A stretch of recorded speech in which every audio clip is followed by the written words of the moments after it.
গেল মঙ্গলবার রাতে জাহাঙ্গীরনগর বিশ্ববিদ্যালয়ের পুরাতন ফজিলাতুন্নেসা হল ও আলবেরুনি হলের সম্প্রসারিত অংশ সংলগ্ন এলাকা দিয়ে যাওয়ার পথে এক ছাত্রীকে ঝোপে টেনে নিয়ে ধর্ষণ চেষ্টার অভিযোগ ওঠে এক ব্যক্তির বিরুদ্ধে। এরপর 5 দিন পার হলেও অভিযুক্তকে গ্রেপ্তার করতে পারেনি আইন শৃঙ্খলা বাহিনী। এ ঘটনায় বুধবার শিক্ষার্থীদের নিরাপত্তা নিশ্চিতে ব্যর্থতার অভিযোগ তুলে প্রক্টরের পদত্যাগ সহ 6 দফা দাবিতে উত্তাল হয়ে ওঠে ক্যাম্পাস।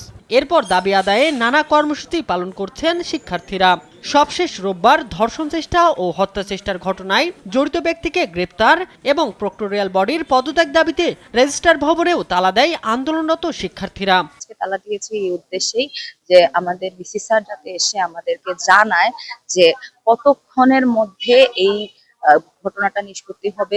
যতদিন পর্যন্ত না আমরা অপরাধী খোঁজ পাচ্ছি ততদিন পর্যন্ত আমরা রেজিস্টার ছাড়বো না, আমরা প্রশাসনিক কোনো কার্যক্রম চলতে দিব। কিন্তু এই মুহূর্তে আমাদের সবার আগে সবথেকে গুরুত্বপূর্ণ দাবি, এই প্রথম দাবিটাই যে পলাতক আসামি যিনি তাকে গ্রেফতার করা লাগবে। বলতে হবে যে আর কি কয়েক ঘন্টার মধ্যে আমরা দেখতে পাবো যে আসামি গ্রেফতার হয়েছে। এ বিষয়ে বিশ্ববিদ্যালয়ের প্রক্টর অধ্যাপক রাশিদুল আলম বলেন, অভিযুক্তকে গ্রেপ্তারে আইন শৃঙ্খলা বাহিনী কাজ করছে, দ্রুতই তাকে গ্রেপ্তার করা হবে। গোয়েন্দা সংস্থাগুলো কাজ করে যাচ্ছে এবং অন্যান্য ইন্টেলিজেন্স এজেন্সিগুলো কাজ করে যাচ্ছে, প্রতিনিয়ত আমাদের সাথে সমন্বয় করছেন।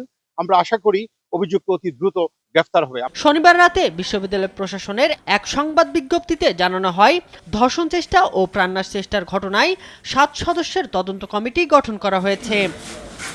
শামীম হোসেন, নিউজ ডেস্ক, দেশ টিভি।